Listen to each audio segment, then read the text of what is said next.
मैं एक कहानी शेयर कर रहा हूं, सुनना, दर्द है। उसके पिताजी ने कहा, उन्होंने एक चिट्ठी लिखी ब्रिटिश गवर्नमेंट को कि भगत सिंह को माफ कर दिया जाए।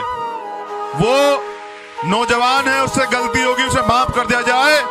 तो भगत सिंह ने अपने पिताजी को बुलाया और कहा कि जनाब वालिद साहब, आपने ये धोखा किया मेरे साथ। आपको कोई अधिकार नहीं मेरी लड़ाई में, आपको कोई अधिकार नहीं मेरी लड़ाई में, मेरी कमर में पीठ में छुरा भोंकने का काम आप करो। जिनसे मैं लड़ रहा हूं, जिनके खिलाफ मैं लड़ रहा हूं, तुम उनसे मेरे लिए झुकने का काम करते हो। ये ईमानदारी नहीं है। एक बार महसूस करो क्या पीड़ा रही होगी उसे उस समय, जब करतार सिंह सराभा ने 19 साल की उम्र में कुर्बानी दी।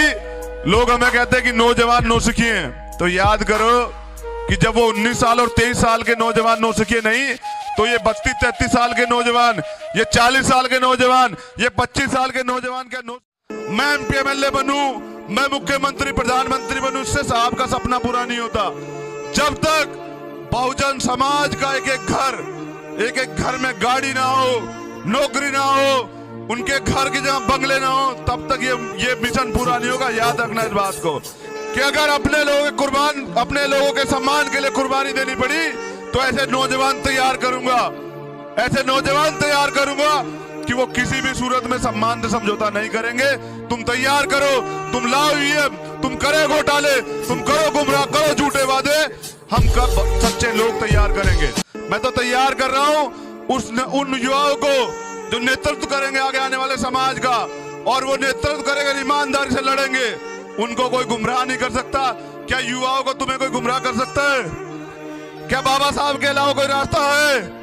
क्या साहब काशीराम के दिखाए हुए रास्ते के अलावा कोई रास्ता है?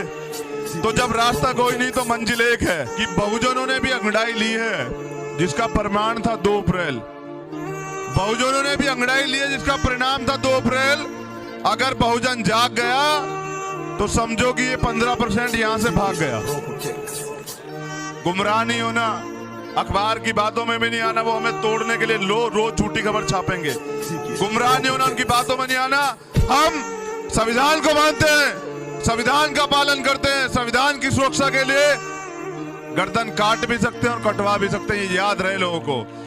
जिन लोगों को भ्रम हो चुका है कि वो संविधान को बदल देंगे, तो घबराओ मत, हम भड़केंगे उनपे जो गलत नियत रखते हैं हमारी बहनों की तरफ। हम भड़केंगे उनपे जो हमारे भाइयों का, हमारे बुजुर्गों का अपमान करते हैं। उनके लिए तो हम वाकई में ही रावण है, ये बात याद रहे सब लोगों को। उनके लिए हम वाकई में ही रावण हैं, और राम हम बनना नहीं चाहते कि पहला झटका मैं दूंगा दिल्ली में और दूसरा झटका जाके दूंगा पंजाब में। तुम करो तैयारी, तुम कहां रोकोगे भीम आर्मी को, मैं बताऊंगा तुम्हें। हम देंगे झटका और हम बताएंगे कि किस तरह बहुजन समाज शासक बनेगा। मैं वाल्मीकि हूँ, चमार हूँ, पारसी हूँ, कोरी हूँ, कुर्मी से फर्क नहीं पड़ता, लेकिन मैं सबसे पहले अम्बेडकरवादी हूँ। बाबा साहब का बच्चा हूँ, साहब काशीराम का बेटा हूँ। बाबा साहब के सपने के लिए अपनी आखिरी सांस तक कुर्बान कर दूंगा, लेकिन उफ नहीं कहूंगा। मेरे लोग अगर मेरे ऊपर कोई बात करेंगे, जैसे आजकल मीडिया में प्रोपगेंडा बना रखा है, यहाँ पर साथी बैठे हैं, चाहे वो युवा हो चाहे बुजुर्ग हो, वो हमारे बड़े हो, मैं उन सबसे कहना चाहता हूँ कि सब कुछ त्याग कर ये नौजवान काम करना चाहते हैं। अगर आप इनका साथ नहीं दे सकते तो कम से कम इनकी टांग मत खींचेगा, बस इतनी मेहरबानी कर दीजिएगा। क्योंकि हमेशा ये होता है कि हमें अपनों से खतरा है, दुश्मनों के लिए तो सतर्क है, लेकिन जब अपना अपने पे वार करता है तो मुसीबत ये आती है हमेशा बहुजन मूवमेंट में कि जो ईमानदार लोग हैं वो पलट कर जवाब नहीं देते हैं। क्योंकि अगर हम जवाब देंगे तो नुकसान किसका होगा? हमारा। क्योंकि लड़के कौन रहा है हमसे? हमारा अपना भाई। कुर्बान हो जाएंगे पर उफ ना करेंगे, आखिरी सांस तक संघर्ष करेंगे। अब युवा आराम नहीं करेंगे। तो जो लोग ये कहते हैं कि भीम आर्मी के लोग हिंसक हैं, मैं उन्हें बता दूं कि हम हिंसक तो नहीं हैं, हम संविधान को मानते हैं, लेकिन ये याद रहे कि हम कायर भी नहीं हैं। तुम कहते हो कि 50 साल तुम्हारी सरकार नहीं जाएगी, तुम 50 दिन इंतजार करो, आचार संहिता लागू होने दो, हम तुम्हें बताएंगे कि तुम कहां जाओगे। घबराओ मत। चमड़ा उतारना भी जानते हैं, उसकी जूती बनाना भी जानते हैं, और वक्त आने पर उसकी जूती को किसी के सर पे मारना भी जानते हैं। अगर हक की आवाज उठाना भड़काना है तो गर्व से कहता हूं कि बागी हूं मैं। अगर हक की आवाज उठाना कहता हूं बागी हूं मैं, ना झुकूंगा, ना बिकूंगा, ना रुकूंगा। ऐसा नोट नहीं बना जो आपके भाई को खरीद ले। पूरी ईमानदारी से साहब के सपने के लिए, पूरी ईमानदारी से बाबा साहब के सपने के लिए अपनी आखिरी सांस तक कुर्बान कर दूंगा, लेकिन उफ नहीं कहूंगा। उन्होंने तो पढ़ा है, हमारे डीएनए में है, क्योंकि हमारे बाप बाबा ने लिखा संविधान। एक वाल्मीकि का बच्चा, एक चमार का बच्चा अगर बुलेट पर चलता है तुम्हारे पेट में दर्द हो जाता है, अगर वो घोड़ी पे बैठ जाए तुम्हारे पेट में दर्द हो जाता है। कासगंज में तुम बारात नहीं निकालने देते।